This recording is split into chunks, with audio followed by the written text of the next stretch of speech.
Tenía 7 años cuando descubrí que algunas ciudades guardan secretos como los huesos, guardan antiguas fracturas, invisibles desde fuera, dolorosas cuando cambia el tiempo. Valen era así. Siempre lo fue. Regresé un martes de octubre con una pequeña maleta y un contrato de compraventa que había firmado sin leerlo del todo, porque leerlo completo significaba aceptar que era real, que la casa de mi madre iba a pertenecer a otra persona, que iba a poner fin a algo que nunca había comenzado oficialmente. 7 años. 7 años desde que Lena Voss simplemente dejó de existir un día cualquiera de marzo, sin una nota, sin ninguna comunicación, sin la típica despedida que la gente da cuando decide marcharse. El caso permaneció abierto durante 2 años, antes de que la policía, con esa cortesía burocrática que en realidad es una forma refinada de rendirse, comenzara a tratarlo como una fuga voluntaria. Mi madre no se había escapado. Lo sabía con una certeza que no necesitaba pruebas para existir.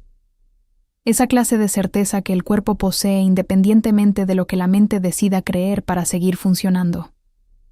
El camino que conducía a Valen estaba flanqueado a ambos lados por pinos altos y frondosos, creando ese corredor verde oscuro que había memorizado en mi infancia como la frontera entre el mundo normal y el lugar donde había crecido. En aquel entonces, ese corredor me parecía mágico. Ahora me parecía lo que probablemente siempre fue: una advertencia. La naturaleza tiene la capacidad de comunicar cosas que el lenguaje humano prefiere ignorar por conveniencia. Los árboles de Valen siempre habían crecido con las ramas hacia adentro, como si protegieran algo en el centro de la ciudad, o como si impidieran que algo escapara.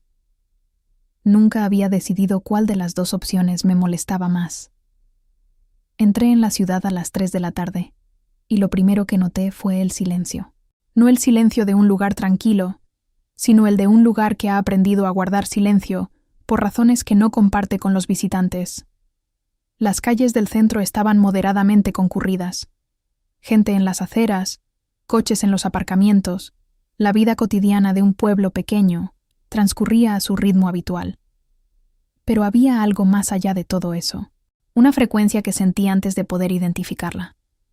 Esa cualidad particular del ambiente cuando mucha gente, en un mismo lugar, evita colectivamente un tema.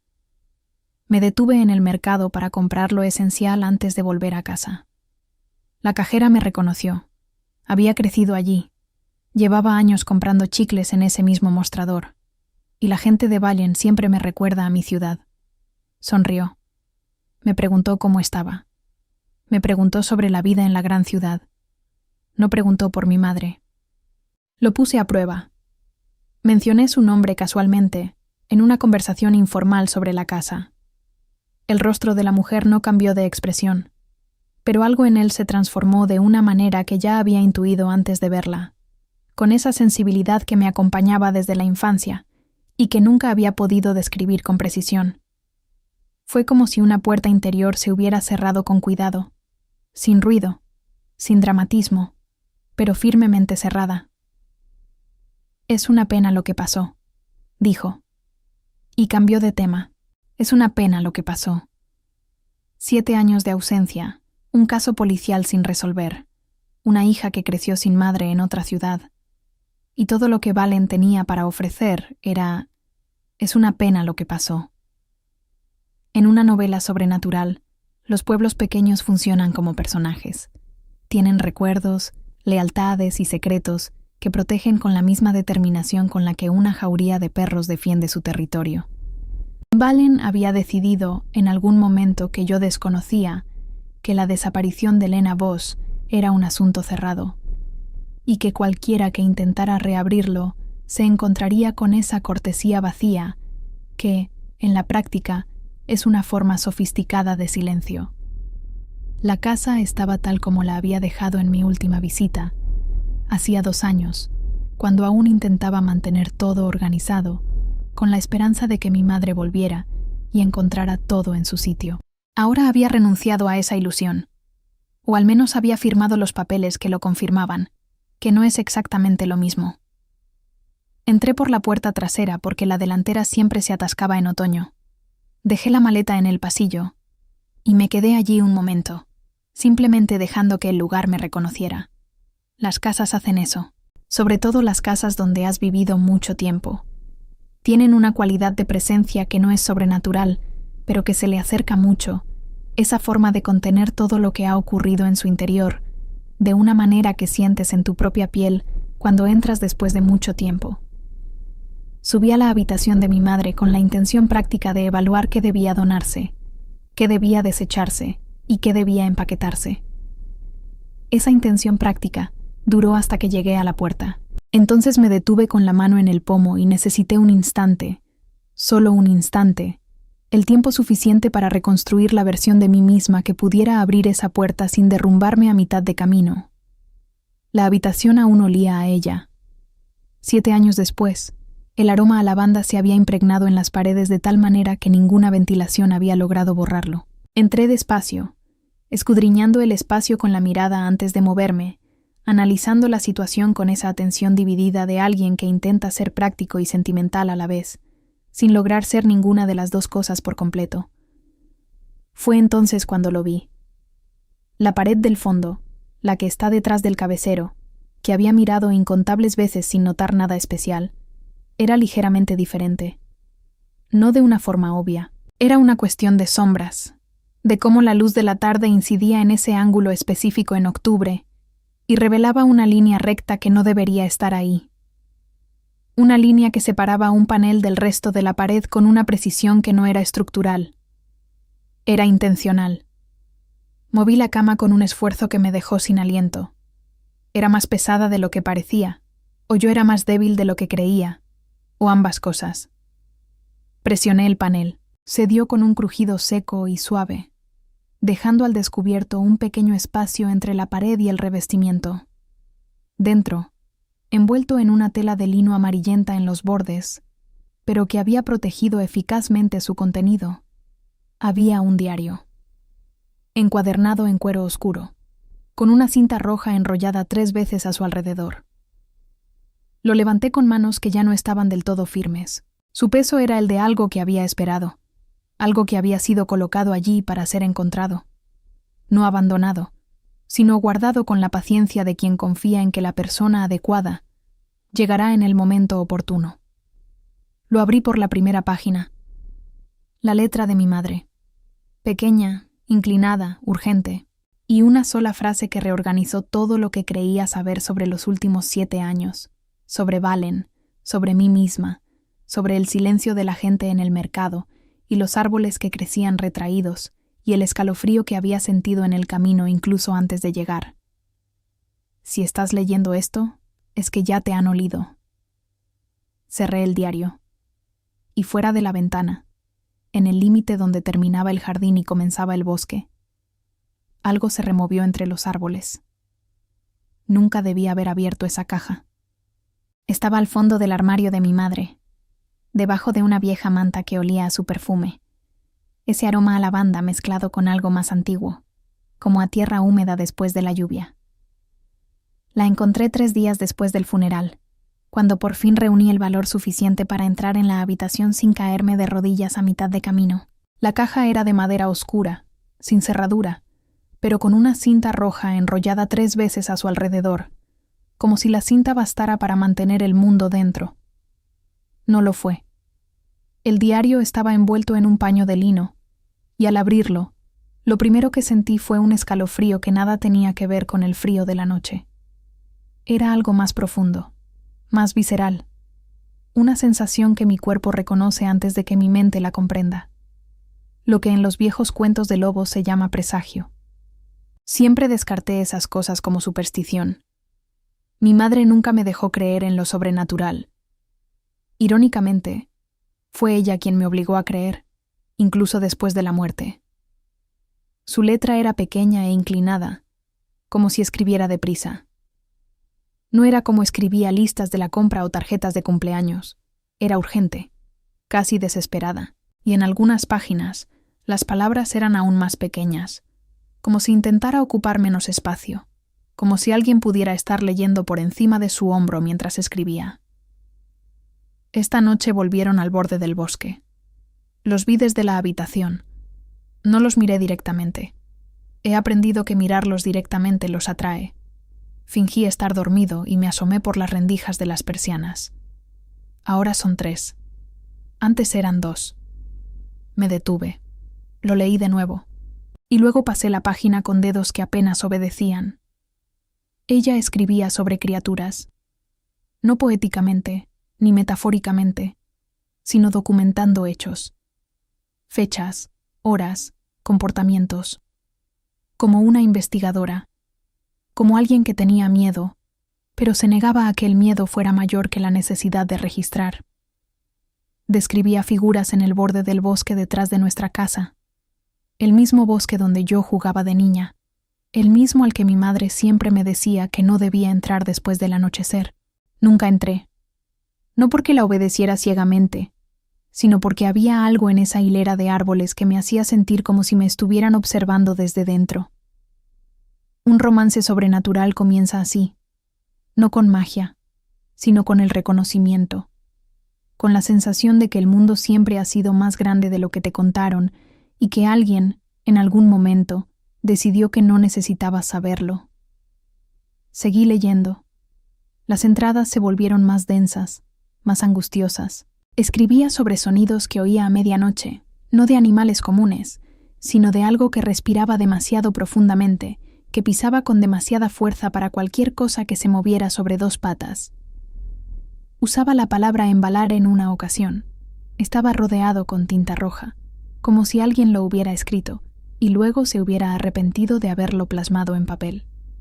Y entonces, en medio de una página sin fecha, sin contexto, sin advertencia, una frase. Una sola frase que lo cambió todo. Te mentí sobre quién es tu padre. Cerré el diario. Me senté en el suelo de su habitación durante un tiempo que no pude medir. El silencio de la casa tenía ahora un significado diferente. No era el silencio de un lugar vacío, sino el silencio de un lugar lleno de cosas que aún no podía ver. Un romance paranormal no empieza cuando encuentras a la criatura. Empieza cuando te das cuenta de que la criatura siempre supo dónde vivías. Volví a abrir el diario en la misma página. Leí la frase de nuevo. Y entonces me di cuenta de que debajo, con una letra aún más pequeña, casi invisible, había escrito algo más. Algo que claramente casi no tuvo el valor de poner allí. Y él sabe que existes. Esa noche no dormí. Me quedé tumbada en la cama con el diario sobre el pecho, como si temiera que se hundiera dentro de mí si no lo sujetaba con fuerza. Las palabras de mi madre seguían resonando en mi cabeza. Él sabe que existes. Y cada vez que cerraba los ojos, sentía ese peso extraño en el aire, esa presión silenciosa que venía de fuera de los muros, desde el bosque. Lo sobrenatural no llega con un estallido. Llega como un cambio de temperatura, como el instante exacto en que el aire deja de moverse. Eran las 3 de la mañana cuando sonaron 3 golpes en la puerta. No fue un golpe urgente. Fue pausado, calculado, 3 golpes con la misma distancia entre ellos, como un código, como una advertencia que alguien esperaba que yo reconociera. Me incorporé en la cama antes incluso de darme cuenta de que me estaba moviendo. Así funciona el instinto. Actúa antes de que la razón tenga tiempo de protestar. Bajé las escaleras con el diario aún en la mano, sin encender las luces, guiada únicamente por el tenue resplandor que entraba por la ventana del salón. La luna estaba llena y espesa, e iluminaba el pasillo con esa luz plateada y muerta que hace que todo parezca un sueño. Me detuve frente a la puerta. Al otro lado, silencio. Pero no era un silencio vacío, sino un silencio habitado, de esos que se sienten en la piel, como si alguien estuviera tan cerca que casi se pudiera oír su respiración a través de la madera. Las historias más antiguas sobre lobos cuentan que hay momentos en que el mundo te da a elegir, abrirte o no abrirte, y que esa elección lo cambia todo, abrir la puerta. Doña Sonia estaba en el umbral. Tenía 72 años, el pelo blanco recogido en un moño desaliñado, y vestía una bata de franela color musgo que, evidentemente, se había puesto a toda prisa. Pero lo que me detuvo no fue su ropa ni la hora tan extraña. Fue su rostro, Doña Sonia tenía un rostro que conocía desde la infancia. El de una abuela de telenovela, el de una galleta caliente, el de alguien que da consejos con calma. Pero en ese momento, ese rostro era diferente.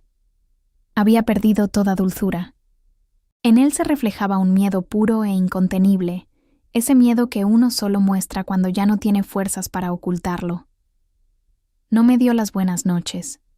No se disculpó por la hora tardía. Me miró fijamente a los ojos, con una intensidad que me hizo retroceder un paso, y solo dijo esto: quema el diario. Ahora. 3 palabras. Un pedido. Sin explicación. Abrí la boca para preguntarle algo, cualquier cosa, pero ella ya se había dado la vuelta. Bajó los escalones del porche con una prisa impropia de su edad, cruzó el jardín sin mirar atrás y desapareció en la oscuridad antes de que pudiera llamarla. Me quedé un buen rato en el umbral, mirando el camino vacío, sintiendo el frío viento matutino acariciar mi piel y recordándome que estaba en pijama y que el mundo seguía girando aunque todo dentro de mí se hubiera detenido. Cerré la puerta lentamente. Subí las escaleras. No quemé el diario. En una novela paranormal, el personaje que quema el diario no tiene ninguna historia que contar. Yo sí. A la mañana siguiente, fui a casa de doña Sonia con una excusa perfecta. Una taza de azúcar, una sonrisa amable, la actitud de una vecina cualquiera. Abrió la puerta con su habitual familiaridad, una amplia sonrisa y el aroma a café recién hecho. Todo como siempre. Todo en perfecta calma. Le expliqué con cuidado que había llamado a mi puerta durante la noche. Me miró como alguien mira a un niño que acaba de decir que vio un dragón debajo de la cama. «Hija mía», dijo con esa voz suave y ligeramente condescendiente, «yo no salgo de casa después de las 8. Ya lo sabes». En ese instante supe que no mentía, lo cual, en cierto modo, era aún más aterrador que si lo hubiera hecho.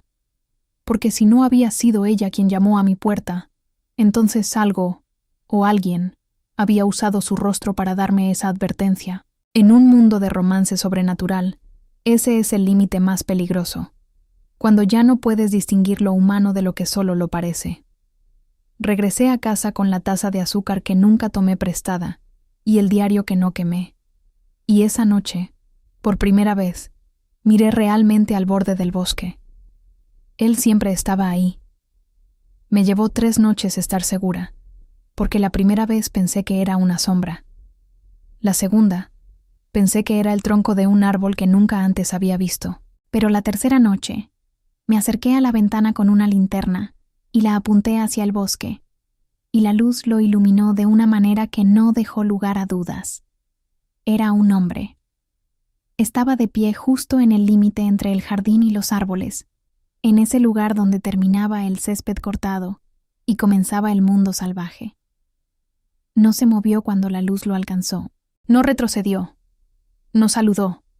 No hizo ningún gesto que una persona común y corriente haría al ser sorprendida en el borde de un bosque a las 2 de la mañana. Simplemente se quedó allí, inmóvil como una escultura, mirando fijamente a mi ventana. Para mí. Las historias más antiguas sobre lobos hablan de guardianes, seres que existen en los límites de las cosas, ni dentro ni fuera, ni aquí ni allá. Crecí escuchando a mi madre decir que los límites son los lugares más peligrosos del mundo. El límite del bosque, el límite de la noche, el límite entre lo que sabes y lo que aún no te has atrevido a preguntar. Y allí estaba él, habitando ese límite con una naturalidad que me perturbaba de una forma que no podía describir. No era exactamente miedo, era algo más parecido a un reconocimiento, como cuando escuchas una canción que nunca antes habías oído, pero sientes que la conoces de toda la vida. La 4ª noche decidí que ya era suficiente. Me vestí con calma. Vaqueros, botas, un abrigo grueso, como si la ropa pudiera darme una armadura que sabía que no tenía. Tomé el diario, no por ninguna razón lógica, sino porque había adquirido la costumbre de llevarlo como un talismán. Bajé las escaleras, crucé la sala y abrí la puerta trasera que daba al jardín. El aire nocturno me golpeó como un muro, frío y denso, cargado con ese olor particular a tierra y resina que el bosque exhalaba cuando bajaba la temperatura. Me detuve un instante en el porche, dejando que mis ojos se acostumbraran a la oscuridad.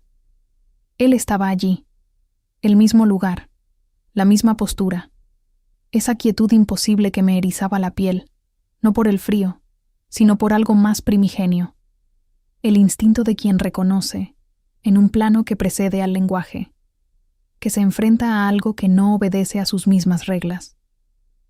En una novela de hombres lobo, este es el momento, no la transformación, no la revelación, sino la primera mirada real, el instante en que dos mundos se reconocen antes de que se pronuncie palabra alguna. Bajé los escalones, pisé el césped, empecé a caminar.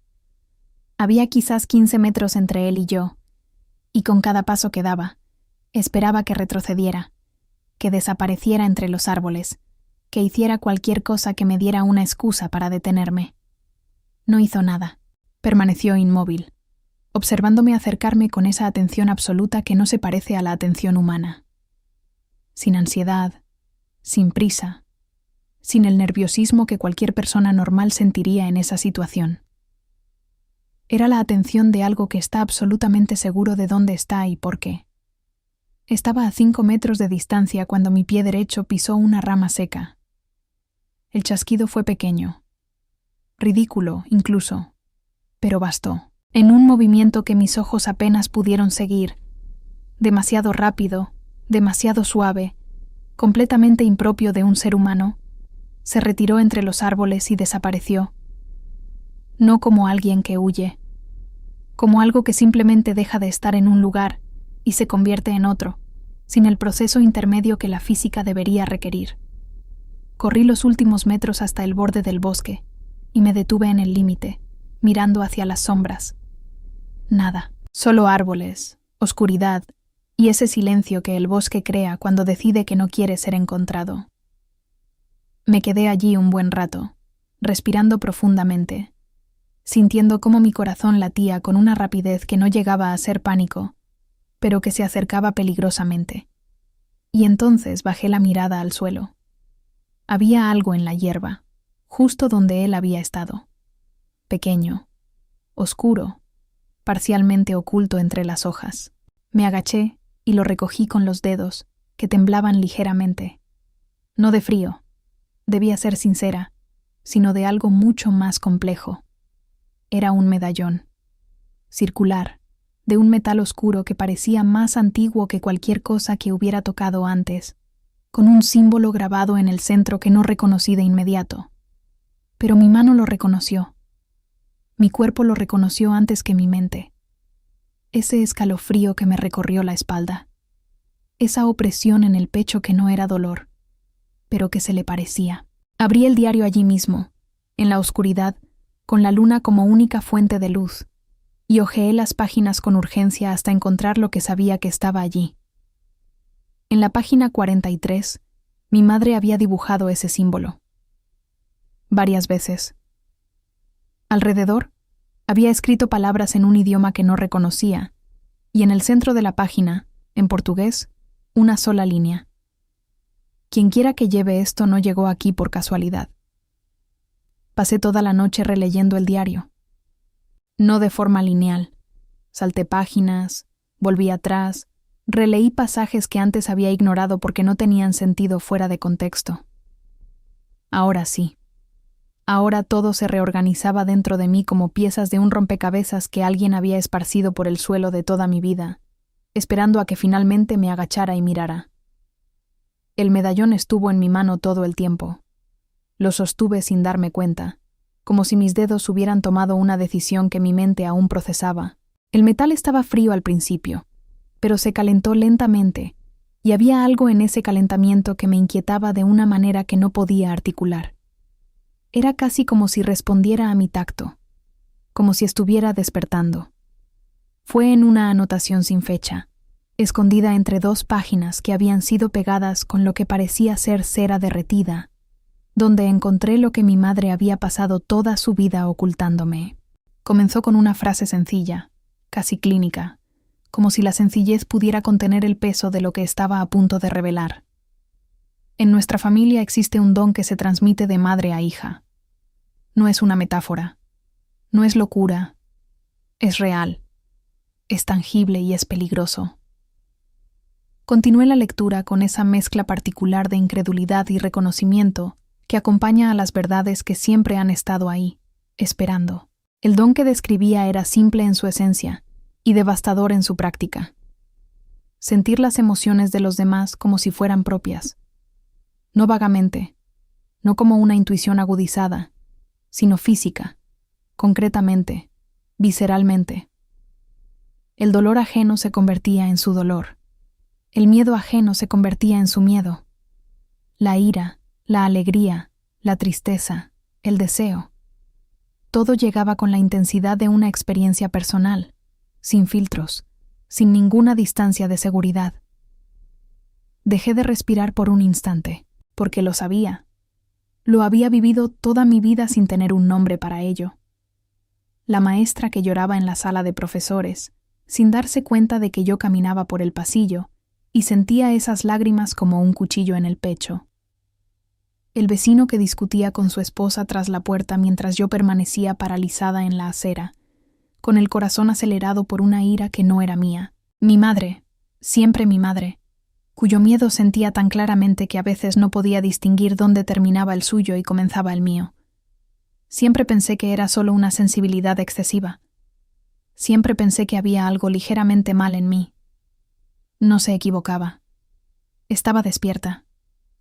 En una novela paranormal, el momento en que la protagonista descubre su verdadera identidad suele interpretarse como una liberación. Pero la verdad real, la que mi madre había escrito con esa letra pequeña y urgente, es que descubrir ese don no es liberación. Es el comienzo de una responsabilidad que nadie pidió asumir. Mi madre escribió sobre esto con una franqueza que me partía el corazón. Había pasado años intentando reprimir ese don, intentando construir muros internos para impedir que las emociones ajenas invadieran las suyas. Y lo había logrado, en parte, a costa de convertirse en una versión reducida de sí misma, más callada, más distante, siempre ligeramente ausente incluso cuando estaba presente. Siempre pensé que era fría. Nunca imaginé que simplemente estaba sobreviviendo. La entrada continuaba, y fue allí donde lo sobrenatural dejó de ser una palabra abstracta y se convirtió en algo que podía sentir palpitar en el medallón entre mis dedos. Mi madre escribía sobre guardianes, no como figuras mitológicas, no como símbolos, sino como seres reales, con presencia física, con historia, con propósito. Ella los llamaba Velari, una palabra que jamás había oído, pero que mi cuerpo reconoció al leerla como si la perteneciera a un lugar muy antiguo, mucho antes de cualquier recuerdo al que pudiera acceder conscientemente. Según ella, los Velari existían entre el mundo de los vivos y el más allá. No eran fantasmas, ni demonios, ni ángeles. Algo diferente. Algo más antiguo que cualquier categoría que el lenguaje humano hubiera inventado para clasificar lo que no comprende. Y se sintieron atraídos por el regalo. El don llama. Ella estaba escribiendo.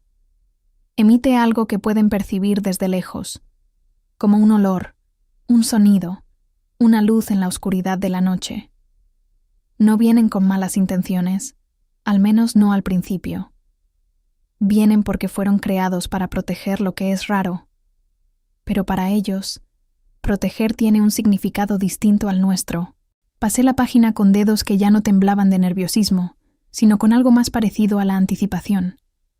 Las historias de lobos que impregnan las mitologías más antiguas del mundo siempre tienen este elemento. El guardián, el protector que existe en la frontera entre lo humano y lo salvaje, entre lo conocido y lo que ningún idioma puede nombrar. En su esencia, una novela de hombres lobo no trata sobre monstruos, trata sobre fronteras, sobre quién tiene permiso para cruzarlas y qué les sucede a quienes las cruzan sin comprender el precio. Pero fue el siguiente párrafo el que me hizo sentarme en el suelo con el diario en mi regazo y permanecer inmóvil durante demasiado tiempo. Se enfurecen, mi madre escribía, y yo podía sentir, incluso a través del papel, incluso a través del tiempo transcurrido desde que lo escribió, el miedo contenido en esas 2 palabras, cuando el don se desperdicia, cuando se ignora, cuando quien lo posee decide que es más seguro fingir que no existe. Los Velari no entienden la represión. Para ellos, negar el don es lo mismo que negar su propia existencia. Y quien niega su existencia, merece que se le recuerde quién es. Miré el medallón. El metal estaba caliente ahora, demasiado caliente para el tiempo que había estado en mi mano. Y por primera vez desde que había empezado a leer, sentí, no imaginé, no especulé, sino sentí con esa claridad absoluta que a veces me brindaba ese don sin previo aviso. La certeza de que no estaba solo en la habitación. Algo me estaba observando. Y por primera vez en aquella larga y pesada noche, no estaba segura de si lo que me observaba estaba fuera de la ventana o dentro de mí. Oí el golpe a las 8 de la noche. No fueron 3 golpes pausados como la última vez, sino un solo golpe fuerte, como el que hace una puerta cuando alguien se apoya en ella antes de cerrarla de golpe, como si necesitara el soporte de la madera para mantenerse en pie. Estaba en la cocina cuando lo oí, con mi diario abierto sobre la encimera y una taza de té vieja en las manos. Mi cuerpo reaccionó antes que mi mente. Ese don que había intentado ignorar toda mi vida se encendió como una llama. Y lo que sentí al otro lado de la puerta me dejó sin aliento de repente. Era dolor. Dolor físico, intenso, que palpitaba en oleadas irregulares como un corazón que trabaja más de lo debido. Y debajo del dolor, algo más complejo, más difícil de definir. Culpa. El peso específico e inconfundible de quien carga con algo durante demasiado tiempo y ya no sabe cómo soltarlo. Abrir la puerta. Allí estaba, el hombre del bosque, de cerca, por primera vez, sin la distancia de la noche ni la separación que nos imponía la ventana. Era más alto de lo que había calculado, con hombros anchos que parecían soportar un peso invisible pero real, y una presencia que ocupaba el espacio de una forma que nada tenía que ver con el tamaño físico.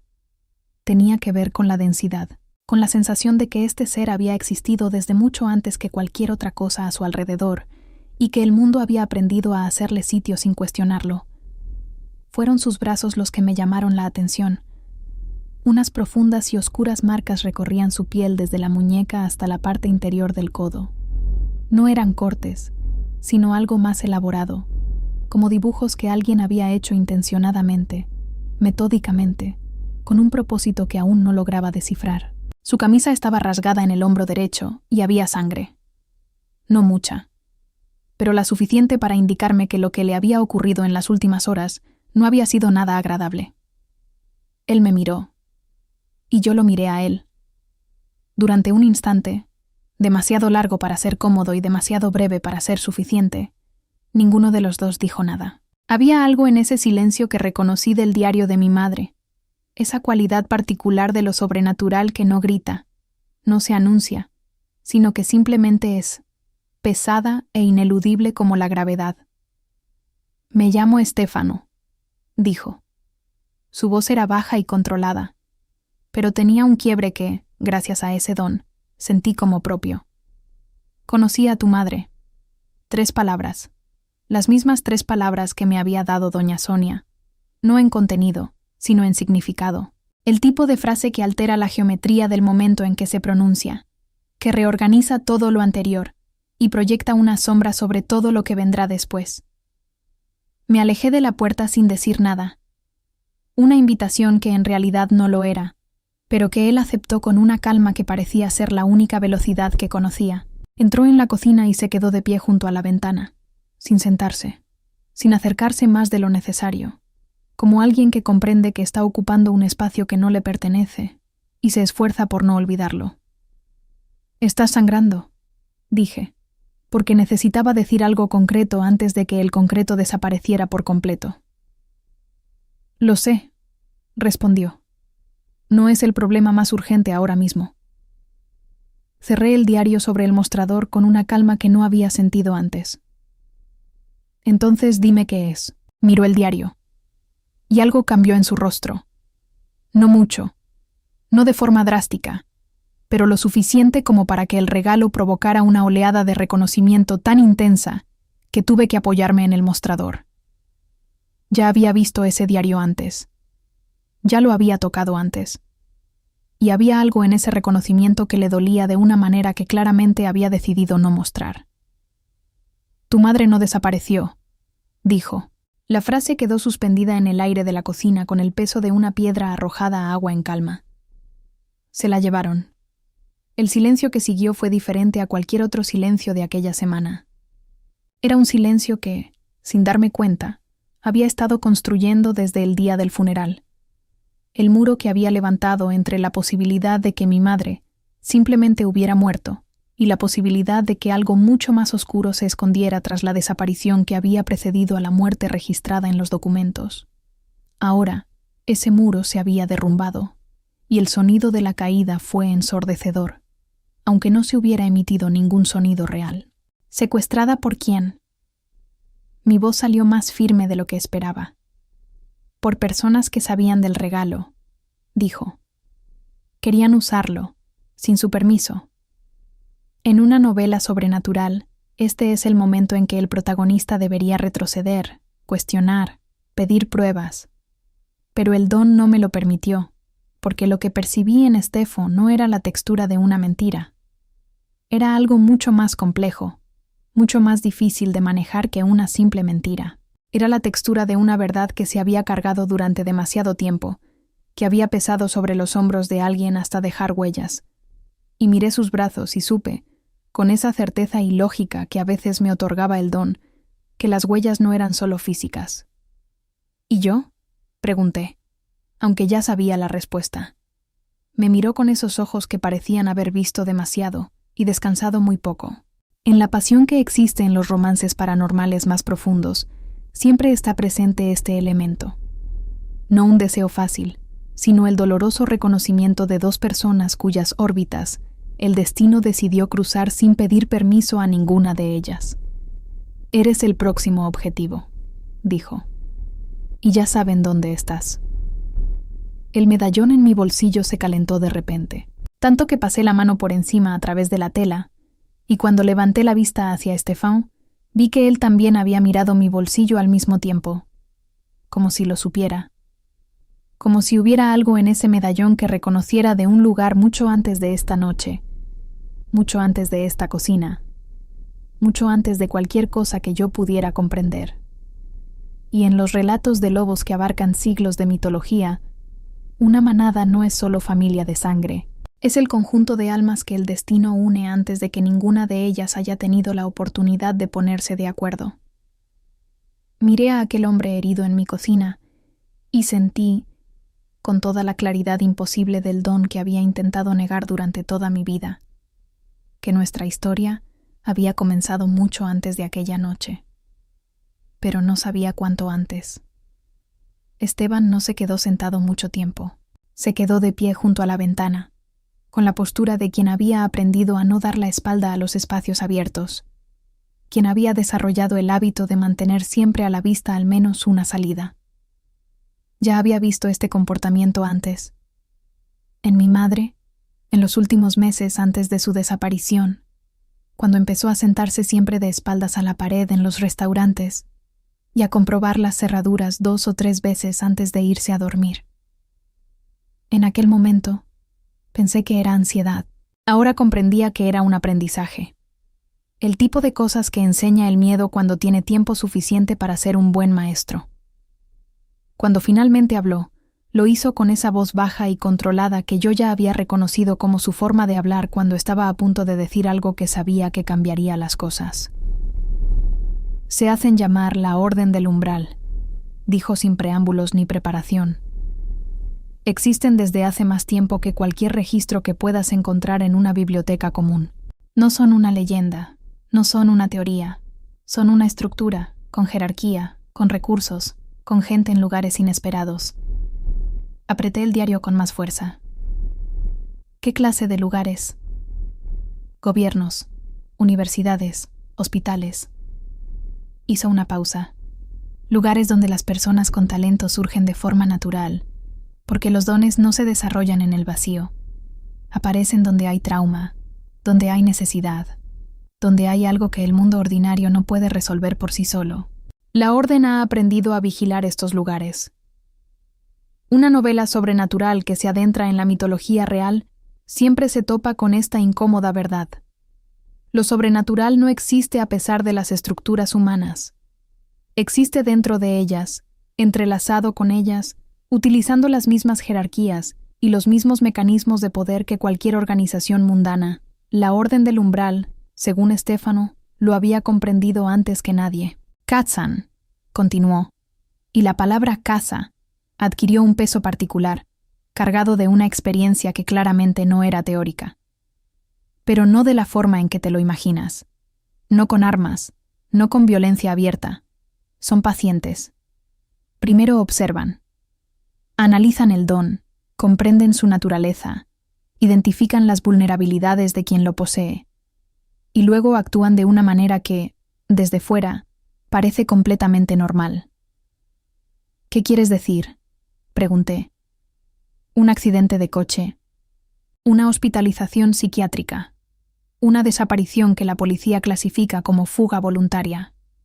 Me miró fijamente, como tu madre. Aquel regalo me reveló algo que no había pedido ni deseado, la emoción exacta que se escondía tras sus palabras. No era frialdad, ni la frialdad clínica de quien recita datos. Era culpa. Una culpa densa y antigua, de esas que se acumulan con el paso de los años como sedimentos en el fondo de un río. La comprendí y la guardé, porque aún no sabía qué hacer con esa información. Ellos no matan, dijo, y había algo en esa afirmación que parecía demasiado importante como para ser un simple detalle. Ese es el punto que la mayoría de la gente malinterpreta al intentar comprender la Orden. Matar desperdicia el don, y ellos nunca desperdician nada. Me tomó un momento asimilar lo que decía, y cuando lo hice, sentí como si el suelo se moviera ligeramente bajo mis pies, no físicamente, sino de esa forma en que una verdad demasiado grande encuentra un espacio demasiado pequeño para caber. «Los arrestan», dije. No era una pregunta. «Los encarcelan», confirmó. «En lugares construidos específicamente para eso. Lugares donde el don puede ser extraído, usado, dirigido hacia fines a los que la persona que lo posee jamás consentiría si tuviera la opción de elegir. En las historias de hombres lobo que constituyen la base de cualquier romance decente, siempre está presente la separación de la manada y el uso de los lazos de sangre como arma.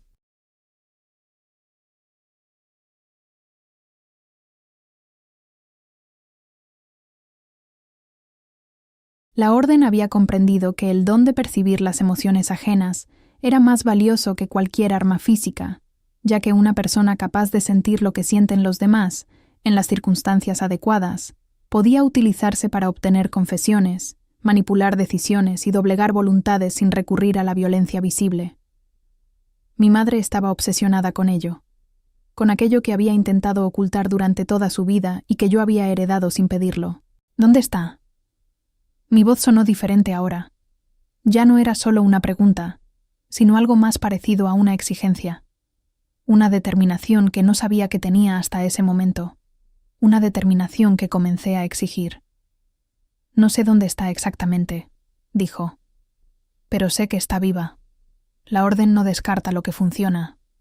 Y el don de tu madre funciona». Me levanté de la silla donde finalmente me había sentado sin darme cuenta, y me acerqué a la ventana, necesitando moverme, necesitando algo concreto que hacer con mi cuerpo mientras mi mente intentaba organizar todo lo que recibía. El bosque estaba oscuro afuera, denso e impenetrable como siempre, pero ahora había algo diferente. Lo miraba con otros ojos. Ya no como el patio trasero de mi infancia, sino como una frontera. como el borde de un mapa que termina donde termina lo conocido. Stéphane permaneció en silencio mientras yo asimilaba lo sucedido. Y fue en ese silencio que aquel regalo hizo algo que no había hecho antes. En lugar de entregarme pasivamente su emoción, como siempre ocurría, me ofreció algo más específico. Una capa que yacía bajo la culpa, bajo el agotamiento, bajo todo lo que me había mostrado hasta entonces. Era un secreto. No se trataba del pequeño secreto de alguien que ocultaba una agradable sorpresa. Era un secreto profundo y trascendental, de esos que cambian por completo el sentido de todo lo dicho cuando finalmente salen a la luz. Me giré para mirarlo, y algo en mi rostro debió de delatar que había presentido algo, porque por primera vez desde que había entrado en mi cocina, su compostura flaqueó, solo por un instante, el tiempo suficiente para que yo lo notara. En una novela paranormal densa y honesta, la pasión rara vez es simple. Casi siempre viene envuelta en complicaciones, en historia, en cosas tácitas que ocupan más espacio que las que se dicen. Y había algo entre aquel hombre herido cerca de mi ventana y yo que aún no podía nombrar, pero que el don reconocía con una claridad que me perturbaba profundamente. Estaba escondiendo algo, algo que tenía que ver con mi madre, algo que tenía que ver conmigo, y algo, lo sentí con una certeza que no necesitaba lógica para sostenerse, que tenía que ver con él mismo, con esas marcas en sus brazos, con los años que claramente había pasado cargando un peso que nadie había compartido con él. Todavía no he preguntado, no porque no quisiera saber, sino porque durante esa larga e interminable semana aprendí que las verdades más importantes llegan a su debido tiempo, y que forzarlas antes de tiempo a veces las daña irreparablemente. Pero llegarían, lo sabía, y cuando llegaran, tendría que estar preparado para los cambios que iban a introducir. No podía dormir con él en casa. No era miedo, o al menos, no era solo miedo. Era esa hipervigilancia que el don activaba ante una presencia emocionalmente intensa, como intentar descansar junto a una tormenta que aún no se decide a desatar. Stéphane había insistido en quedarse, no agresivamente, sino con esa firmeza silenciosa de quien no pide nada, sino que comunica una necesidad. Y yo había cedido porque el don me decía que él creía sinceramente que irse era peligroso. Para mí, no para él. Se quedó dormido en el sofá del salón, o al menos se tumbó allí, y yo subí a la habitación de mi madre con el diario y la firme intención de leer todo lo que aún no había leído. Hubo partes que me salté las primeras noches, no por falta de interés, sino porque el corazón humano tiene un límite a la cantidad de información que puede procesar de corrido antes de necesitar un descanso. Pero ahora no podía permitirme ese lujo. Ahora había un hombre herido en mi sofá, una organización que sabía dónde vivía, y una madre que seguía viva en algún lugar al que no podía llegar. El descanso había terminado. Leí durante horas. Mi madre escribió sobre los años previos a su desaparición con una claridad que solo es posible cuando alguien acepta que lo peor puede suceder y decide documentarlo todo antes de que ocurra. Escribió sobre las primeras veces que sintió que la seguían, sobre los coches que aparecían con demasiada frecuencia en las mismas calles, sobre los correos electrónicos anónimos que llegaban con preguntas formuladas con demasiada precisión como para ser una coincidencia. Había intentado protegerse. Había intentado construir a su alrededor una vida que pareciera lo suficientemente normal como para no llamar la atención. Pero había algo que no había podido proteger: la gente que la rodeaba.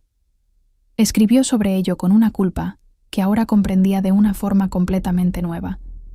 La culpa de quien sabe que su mera existencia pone en riesgo a los demás. Mencionó nombres. Personas que se habían vuelto cercanas a ella con el paso de los años, que se habían convertido en parte de su vida, de quienes finalmente tuvo que distanciarse por razones que nunca pudo explicar del todo. Cada nombre venía acompañado de una nota. Lo que esa persona sabía, lo que había visto, el grado de peligro que corría al estar cerca de alguien con ese don. Leí cada nombre con atención. Entonces encontré una página doblada por la mitad, como si mi madre hubiera querido esconderla dentro del diario. La abrí con cuidado. La anotación era más reciente que las demás. La tinta estaba menos descolorida, la letra más tensa, como si la mano que la escribía luchara contra un temblor incontrolable.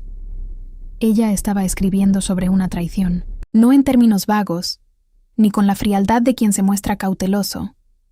Escribió con la precisión punzante de quien ya había experimentado el shock y había llegado al otro lado, sumida en una furia fría más peligrosa que cualquier lágrima. Alguien cercano a ella había proporcionado información a la Orden del Umbral. No información genérica, sino información específica. La dirección de la casa, la rutina, los momentos de mayor vulnerabilidad, el tipo de información que solo alguien de dentro podría tener. Ella sabía quién era él. Y había plasmado el nombre en la página con una claridad que no dejaba lugar a interpretaciones, sin andarse con rodeos, sin conceder el beneficio de la duda que a veces el amor nos obliga a otorgar incluso cuando no deberíamos. Leí el nombre, y el mundo se detuvo. No fue dramático. No hubo sonido, ni movimiento, nada externo que correspondiera a lo que sucedía en mi interior. Fue más bien como ese instante preciso en el que subes a una escalera que no existe, cuando tu cuerpo espera un paso y encuentra aire, y sientes un nudo en el estómago antes de que cualquier otra parte de ti comprenda lo que ha ocurrido. Una novela romántica paranormal honesta no protege a la protagonista de este tipo de caída. La deja caer y registra cada segundo del descenso. El nombre que aparecía en el diario era Stéphane. Me quedé inmóvil durante un tiempo que no pude medir. Mis ojos volvieron al nombre 1, 2, 3 veces, como si la repetición pudiera cambiar las letras, reorganizarlas en algo distinto, ofrecerme una escapatoria que sabía que no existía. El regalo permaneció silencioso como nunca antes, como si incluso él necesitara un momento para asimilar la magnitud de lo que se revelaba, o como si la traición fuera demasiado grande para tener una simple textura emocional. Mi madre había escrito más, detalles que descubrió después. Cómo Estéfano había sido reclutado por la Orden, qué información había proporcionado y durante cuánto tiempo. No escribía con odio. Ese fue el detalle que más me dolió, en cierto modo. Escribía con esa tristeza particular de quien ama a alguien y descubre que ese amor ha sido utilizado como un instrumento, como si lo peor de la traición no fuera el acto en sí, sino el hecho de que ella hubiera confiado. Y esa confianza hubiera sido precisamente la puerta de entrada que la Orden necesitaba. En los relatos de lobos que constituyen la base de la mitología romántica de los hombres lobo, la traición dentro de la manada se considera el crimen más grave. No porque la manada sea perfecta, sino porque se fundamenta en una promesa de protección que trasciende el contrato social común. Traicionar a alguien de la manada es traicionar la estructura misma que te mantiene unido. Me levanté lentamente. Tenía el diario en la mano. Las escaleras estaban frente a mí. Estéfano estaba abajo, en el sofá, a pocos metros de distancia, separado de mí solo por un tramo de viejos escalones de madera que crujían en ciertos puntos que había memorizado durante años de infancia. Sabía exactamente cómo bajar sin hacer ruido. Sabía exactamente dónde pisar para llegar a la sala sin que nadie me oyera. Pero eso no era lo que necesitaba decidir ahora mismo. La decisión real era a la vez más sencilla e imposible. El tipo de elección que una novela romántica sobrenatural plantea a su protagonista no cuando está preparada, sino precisamente cuando está más destrozada, más exhausta, más vulnerable. La pasión que exploran las novelas románticas paranormales, en su forma más profunda, no surge cuando todo va bien. Es la que se pone a prueba en el momento en que la persona por la que empiezas a sentir algo es también la que destruyó lo que más amabas. Necesitaba decidir, huir o enfrentarse.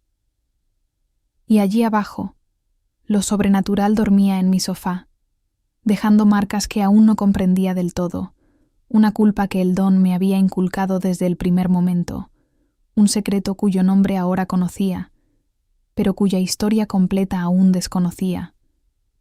La historia completa aún estaba por llegar, y todavía no sabía si quería escucharla. Bajé las escaleras sin esconderme. Subí cada escalón con intención, dejando que la madera crujiera donde sabía que lo hacía, anunciando mi llegada no por descuido, sino por elección. Algo dentro de mí había decidido, en medio de aquella habitación oscura con el diario en la mano, que no quería sorprenderlo. Quería que supiera que venía. Quería ver qué haría con esa advertencia. Si fingiría dormir, si se prepararía para mentir, si había algo en su postura que el regalo pudiera detectar antes de que pronunciara palabra alguna. Cuando llegué a la habitación, él ya estaba sentado. No estaba tumbada, ni fingía dormir. Estaba sentada en el borde del sofá con los codos sobre las rodillas y las manos entrelazadas, mirando al suelo con esa expresión de quien lleva mucho tiempo esperando algo y por fin oye pasos que se acercan. Me detuve en medio de la habitación, con la tenue luz del amanecer entrando por la ventana y el diario abierto en la página que había marcado con mi pulgar. No necesité decir nada. Él miró el diario y lo supo. El silencio que se instaló entre nosotros fue diferente a cualquier otro silencio de aquella semana. Era un silencio de llegada, de esos que se forman cuando dos personas dejan de dar vueltas alrededor de la verdad y se paran directamente frente a ella. «Encontraste mi nombre», dijo. No era una pregunta. «Lo encontré», respondí. No apartó la mirada. No se puso de pie para defenderse. No abrió la boca para explicarse antes de que yo le preguntara. No hizo ninguno de los gestos típicos de la culpa mezquina y calculadora cuando se ve acorralada. Se quedó exactamente donde estaba, con esa inmovilidad que ya había aprendido a interpretar no como frialdad, sino como contención, el esfuerzo visible de algo muy grande que intenta encajar dentro de los límites de lo humano. «No lo negaré», dijo finalmente. «Lo que está escrito ahí es cierto. La palabra verdad cayó en el aire con un peso inesperado, porque, de alguna manera, una parte de mí aún albergaba la posibilidad de que hubiera habido un error, una confusión, otro Estéfano que mi madre hubiera conocido. Al eliminar esa posibilidad, el suelo se volvió más firme e inestable a la vez. Firme porque la duda había desaparecido, inestable porque ahora tenía que vivir en un mundo donde eso era real. «¿Cuántos años tenías?», pregunté. No porque la edad fuera una excusa, sino porque necesitaba comprender la geometría de lo sucedido. 19, dijo. Y era un idiota en el sentido específico que permite esa edad. No un idiota de inteligencia, sino un idiota de contexto. No entendía qué era realmente la orden. Me la presentaron como una organización de estudio, una organización de preservación. Personas que documentaban donaciones para protegerlas, no para explotarlas. Una pausa. Lo creí porque quería creerlo, porque me ofrecían respuestas a cosas que había pasado toda mi vida sin comprender sobre mí mismo. El don actuaba silenciosamente, revelando matices que las palabras por sí solas no podían expresar. No había actuación en lo que decía. Había una textura específica e inconfundible de vergüenza cargada durante tanto tiempo que se había convertido en parte de su ser. Ya no una emoción aislada, sino algo integrado, algo que moldeaba cada decisión, cada movimiento, cada elección hecha desde entonces. En una novela sobrenatural que se toma en serio la psicología de sus personajes, la redención nunca es sencilla. No llega con un discurso elocuente, ni con un gesto dramático en el momento justo. Llega sucia, incompleta, cargada con años de intentos que no borran el error original, sino que construyen, ladrillo a ladrillo, algo diferente sobre los escombros. «¿Cuándo te diste cuenta de lo que habías hecho?», pregunté. «Cuando fueron a buscarla», dijo. Y por primera vez desde que empezó a hablar, su voz flaqueó. Solo por un instante, lo suficiente para que sonara real. No sabía que actuarían tan rápido. Di la información pensando que era para un archivo, para un registro. Para cuando comprendí que habían usado lo que dije para localizarla y llevársela, ya era demasiado tarde. Guardó silencio por un instante. Luego levantó el brazo izquierdo y tiró de la manga de su camisa con un gesto que tenía algo de ritual, una confesión, como alguien que muestra una herida que normalmente oculta. Las marcas que había visto antes eran más elaboradas de lo que había percibido a la luz del día. No eran cicatrices al azar, sino patrones, símbolos, el mismo lenguaje que mi madre utilizaba en los márgenes de su diario.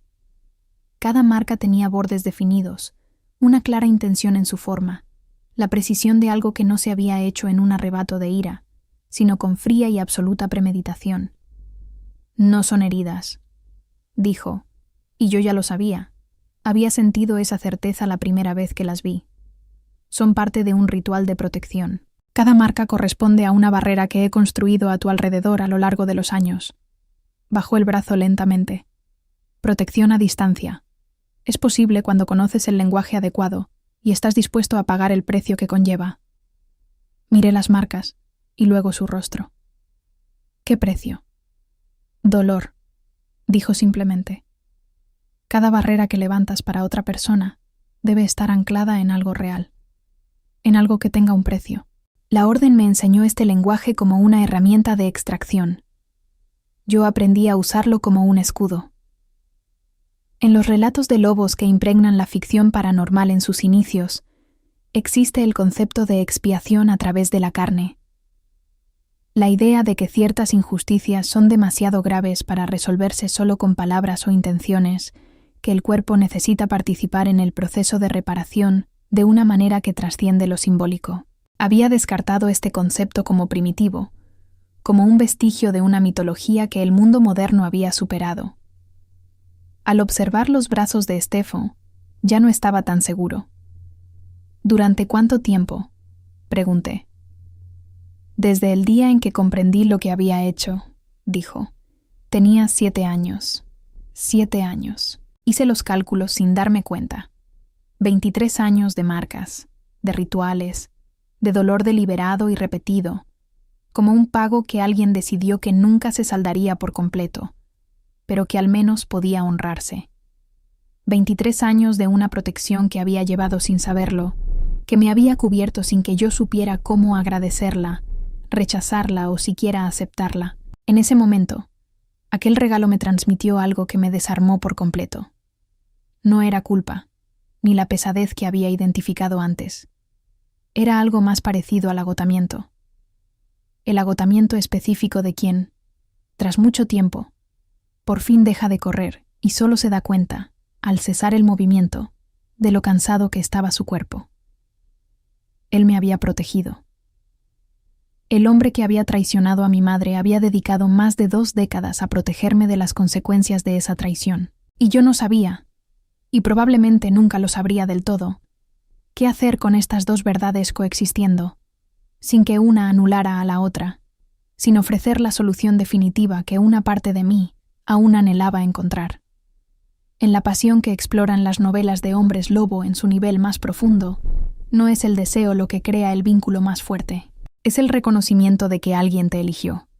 No cuando era fácil, no cuando había garantía de reciprocidad, sino repetidamente, en silencio, a costa de sí mismo, sin pedir nada a cambio. No estaba preparada para perdonar, pero ya no solo sentía rabia. Y existía una diferencia entre esas 2 cosas que necesitaba aprender a aceptar antes de poder tomar cualquier otra decisión. Amaneció sin que ninguno de nosotros hubiera dormido. Lo sabía porque ese don nunca se había apagado del todo durante la noche. Permanecía ahí, bajo y constante, como una radio sintonizada en una frecuencia que yo no había elegido, transmitiéndome las capas emocionales de Stefan en dosis que había aprendido a procesar sin ahogarme en ellas. Era una nueva habilidad. No la había aprendido conscientemente, pero había surgido esa noche como algo que el don había decidido por sí solo, que yo necesitaba desarrollar, como si la crisis hubiera forzado una evolución que años de normalidad jamás habrían podido producir. Estaba en la cocina cuando bajé. Había preparado café sin que se lo pidiera, no como un gesto de cercanía, sino como el de alguien que necesitaba algo concreto que hacer con las manos mientras su mente trabajaba. Lo entendí sin que me lo explicara. Me senté a la mesa y acepté la taza que me ofreció con un silencio distinto al de la madrugada. Era un silencio de trabajo, de dos personas que habían pasado la noche dándole vueltas a cosas pesadas y que ahora necesitaban transformar ese peso en movimiento. «Sé cómo encontrarla», dije. Se quedó inmóvil por un segundo. Luego se sentó al otro lado de la mesa. «Dime». Abrí el diario por la sección que había releído 3 veces durante la madrugada. Las páginas donde mi madre describía el don con mayor detalle técnico, como si hubiera habido un momento en que decidiera dejar de temerle y empezar a comprenderlo con la seriedad de una investigadora. Escribió sobre la capacidad del don para crear conexiones, no solo para recibir emociones pasivamente, sino para rastrear el origen de esas emociones cuando había un vínculo de sangre de por medio. Fue algo que descubrió por casualidad, una noche en que sintió mi presencia con tanta claridad que describió con exactitud dónde estaba y qué estaba haciendo, aunque me encontraba a kilómetros de distancia. El don no es solo receptivo, expliqué, leyendo los pasajes en voz alta y luego traduciendo lo que entendía. También puede ser direccional. Cuando hay lazos de sangre compartidos, existe una frecuencia que conecta a las dos personas. Mi madre escribía sobre ello como si fuera un hilo invisible. No se ve, pero se puede seguir si se sabe cómo. Estefano escuchaba sin interrumpir. Había algo en él que yo había empezado a identificar como una cualidad propia de la familia Velari. Esa atención absoluta, sin la ansiedad de responder, sin el impulso de terminar la frase del otro. La atención de alguien que ha aprendido que escuchar con atención es más valioso que hablar en el momento oportuno. «¿Y el medallón?», dijo cuando hice una pausa. No era una pregunta, sino una señal de reconocimiento, como si esa pieza del rompecabezas ya estuviera en su lugar, y él simplemente confirmara que yo había llegado a la misma conclusión. «El medallón amplifica», dije. Mi madre lo dibujaba una y otra vez, siempre con el símbolo en el centro. Escribió que fue creado precisamente para eso, para crear un puente entre personas de la misma sangre cuando la distancia es demasiado grande para que el regalo por sí solo llegue. En la novela sobrenatural más antigua que existe, los objetos de poder nunca son arbitrarios, son condensaciones de intención, de historia, de sacrificio. El medallón que Estefano había dejado al borde del bosque no había llegado a mí por casualidad, y ambos lo sabíamos sin necesidad de decirlo en voz alta. Había sido colocado allí a propósito, en el momento preciso, por la mano correcta, como parte de una secuencia que había comenzado mucho antes de esta semana. «Sabías que lo necesitaría», dije, mirando a Estefano con esa claridad que a veces ofrecía el don sin previo aviso, atravesando directamente las capas de contexto hasta llegar al corazón de la verdad. «Su madre me contó lo que hacía», respondió. «Antes, cuando todavía había tiempo para este tipo de conversaciones». Había dolor en esa frase que él no intentó ocultar, y la recibí sin comentarios porque había aprendido que algunos dolores no necesitan una respuesta. Solo necesitan espacio para existir sin ser disminuidos. Coloqué el medallón sobre la mesa entre nosotros. A la luz de la mañana, el símbolo grabado en el centro parecía más vívido que en la oscuridad, como si la luz natural revelara detalles que la luz artificial no podía captar. Estefano lo miró con esa expresión que había aprendido a interpretar como un reconocimiento ancestral, la expresión de alguien que ve algo que le resulta familiar de un tiempo anterior a cualquier recuerdo fácil. «El ritual», dije. Mi madre describió un proceso. Abrí el diario por las páginas correctas. Nunca lo terminó, pero dejó suficientes instrucciones para que yo las siguiera. Estefano tomó el diario con una vacilación que percibí, la vacilación de alguien que no está seguro de tener derecho a tocarlo. Empujé el diario hacia él sin decir nada. Leyó en silencio durante varios minutos y observé su rostro mientras leía, usando mi don no para entrometerme, sino para comprender si había algo en las páginas que reconociera, algo que pudiera cambiar lo que me había contado. Lo que el regalo me trajo fue preocupación, densa y creciente, acumulándose a medida que avanzaba por las páginas, como alguien que lee las instrucciones de algo y se da cuenta, con cada línea, de que es más complicado de lo esperado. «¿Comprendes el riesgo?», dijo. No era una pregunta, pero contenía algo que exigía confirmación. No la de alguien que duda, sino la de alguien que necesita saber que la otra persona realmente vio el abismo antes de decidir caminar hacia él. «Lo entiendo», dije. En los relatos de lobos que recorren la mitología de cualquier novela de hombres lobo que profundice en el significado de lo sobrenatural, siempre existe ese momento, el momento en que el personaje necesita usar precisamente aquello que siempre lo ha aterrorizado, aquello que ha pasado su vida tratando de controlar u ocultar, como la única herramienta disponible para salvar lo que ama. Toda la manada puede estar en peligro, pero siempre es un solo acto de valentía individual lo que cambia el rumbo de los acontecimientos. El riesgo era real y concreto.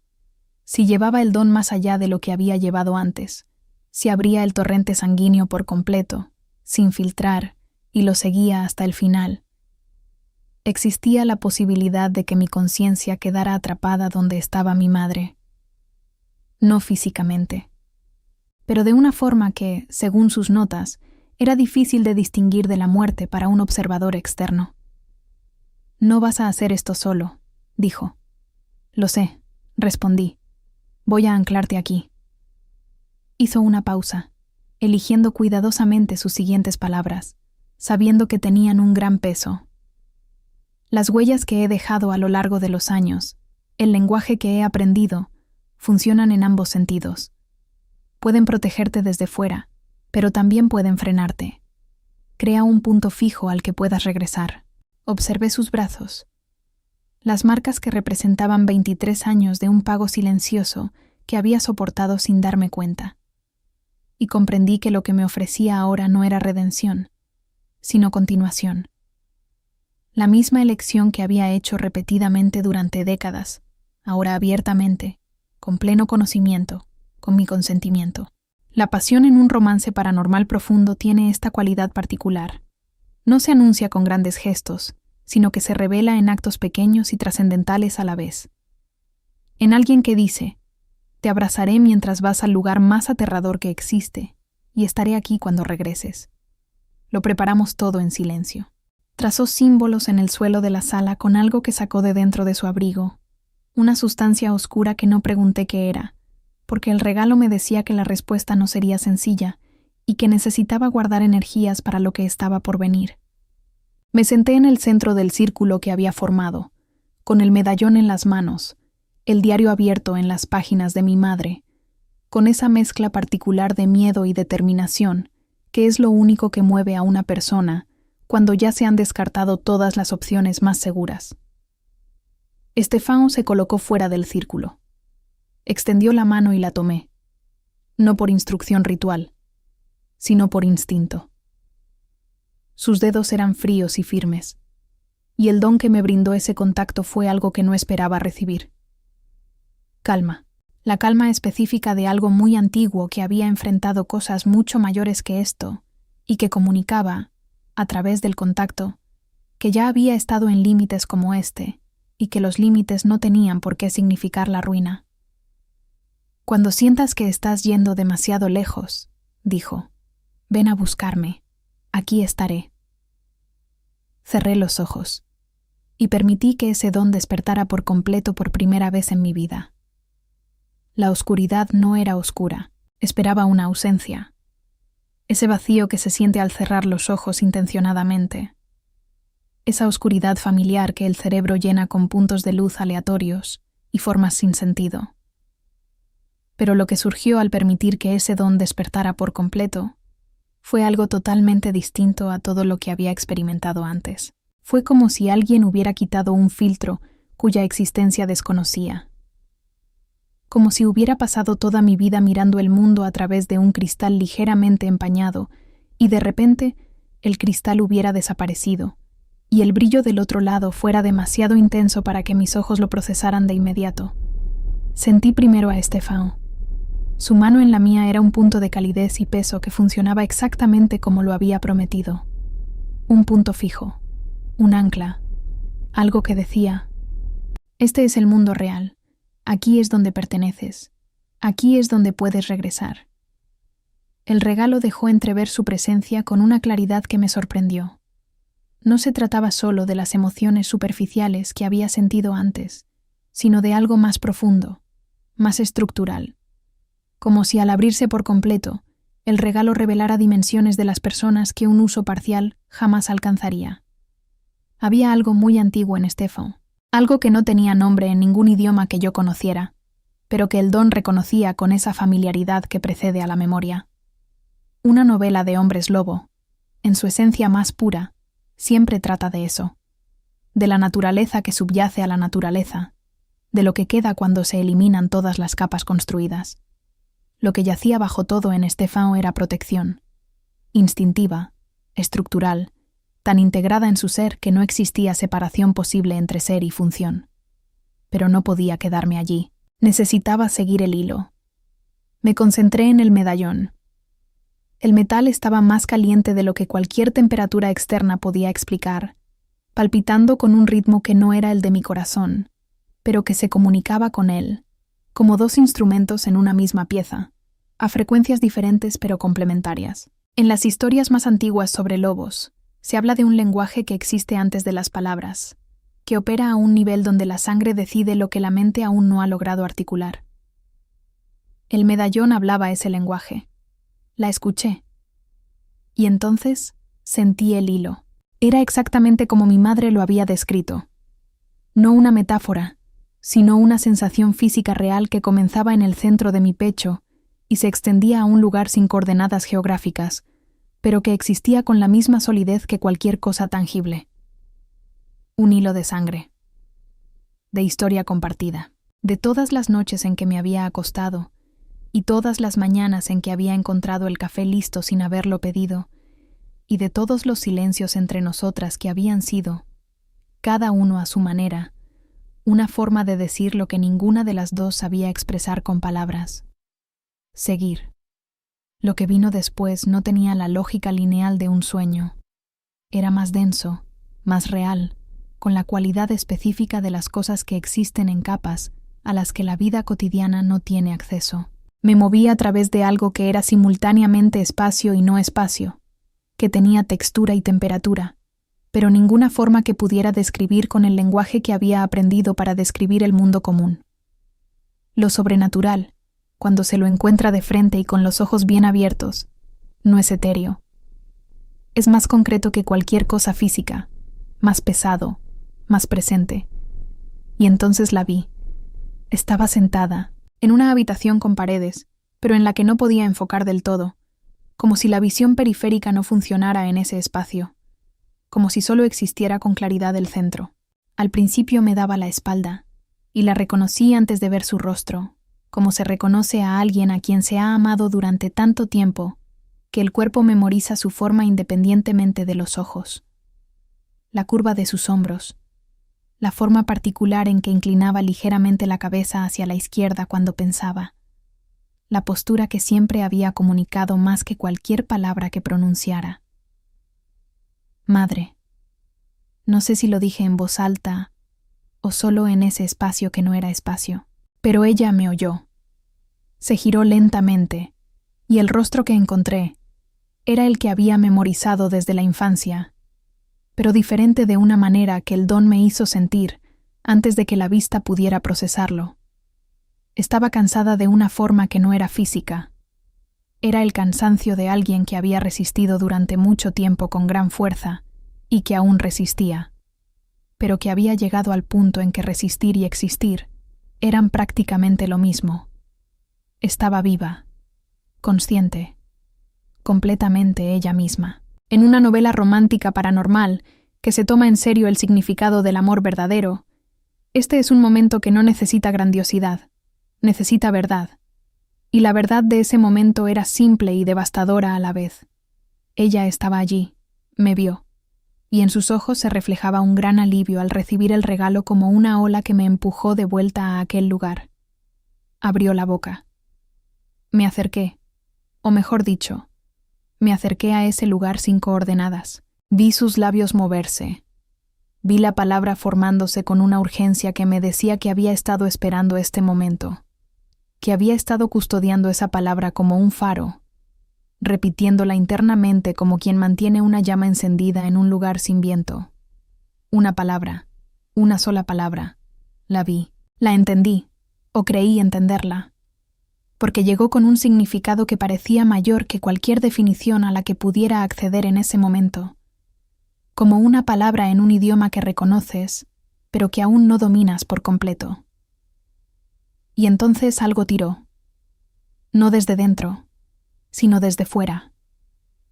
Hacia atrás, la mano de Estefano me agarró con una fuerza que recorrió todos los espacios entre aquel lugar y el salón de mi casa, y yo, sin quererlo, pero por necesidad, fui arrastrado hacia atrás por el hilo del medallón y el ancla que representaba, abandonando aquel espacio como quien emerge de aguas profundas, con esa mezcla de pérdida y alivio que solo existe cuando dejas atrás algo preciado porque necesitas respirar. Abrí los ojos. La habitación estaba fría. Estefano estaba arrodillado frente a mí, sujetándome ambas manos, con una expresión que el regalo me transmitió como miedo. No un miedo genérico, sino el miedo específico de alguien que casi había perdido algo que había decidido, sin saber exactamente cuándo, que no podía perder. «Ha sido demasiado lejos», dijo. Su voz era diferente, carecía de la moderación habitual. «La vi», respondí. Mi propia voz sonaba extraña, como la de alguien que regresa de un lugar donde las palabras tienen un peso diferente y necesitan un momento para reajustarse. «Está viva». Intentaba decirme algo. ¿Qué dijo ella? Abrí la mano. El medallón se había partido en dos.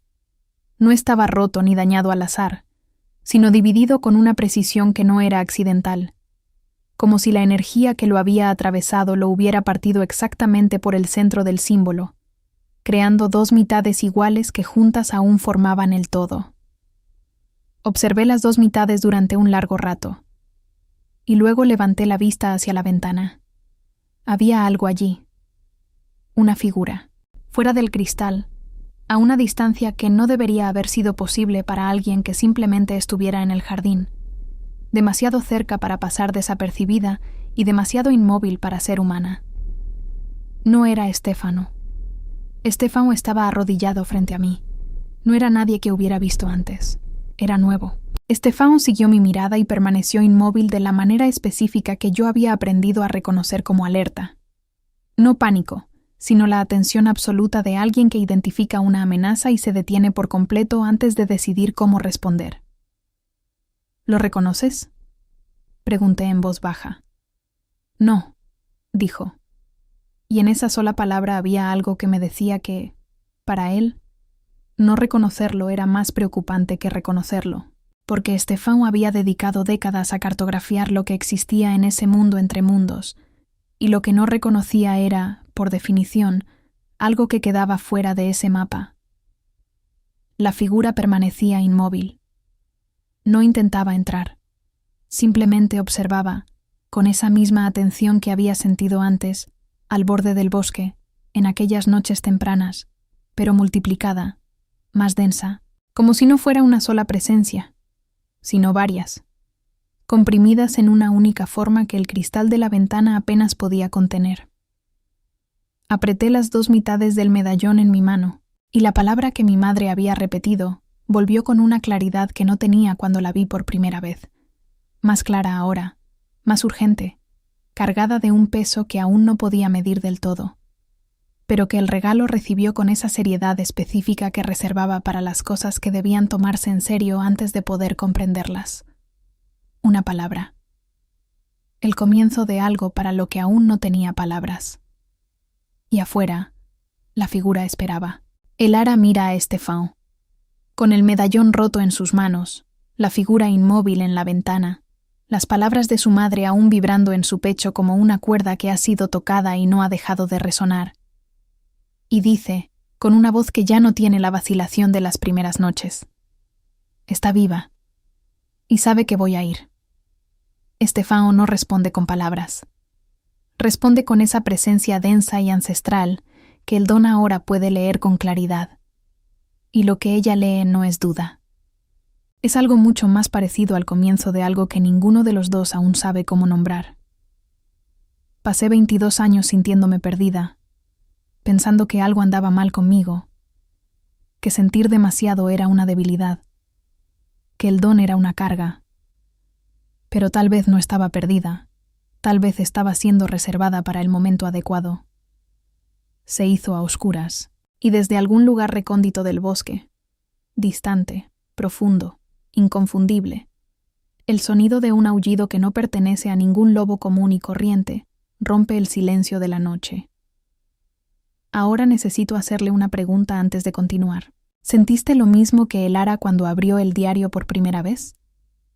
Esa sensación de que siempre había habido algo más grande sucediendo bajo la superficie de su vida, y que solo necesitaba detenerse y observar con atención. Porque ese es precisamente el propósito de este canal. Cada historia que contamos aquí no es solo entretenimiento, es un espejo, una invitación a sentir con mayor profundidad, a ver más allá de lo evidente, a habitar mundos que expanden el tuyo. Y la historia de Elara está lejos de haber terminado. ¿Qué está escrito en la palabra que repitió la madre? ¿Quién o qué es la figura en la ventana? ¿Y qué es lo que Stefano aún no ha revelado, incluso después de todo lo que contó aquella noche? Si has llegado hasta aquí, ya sabes que no puedes parar ahora, y yo también lo sé. Entonces, haga lo siguiente, suscríbete al canal ahora, y activa las notificaciones, y porque el próximo capítulo de esta historia llegará sin previo aviso, igual que el diario llegó para Elara, igual que los 3 golpes en la puerta a las 3 de la mañana. Y no querrás estar dormido cuando eso suceda. El bosque aún guarda secretos.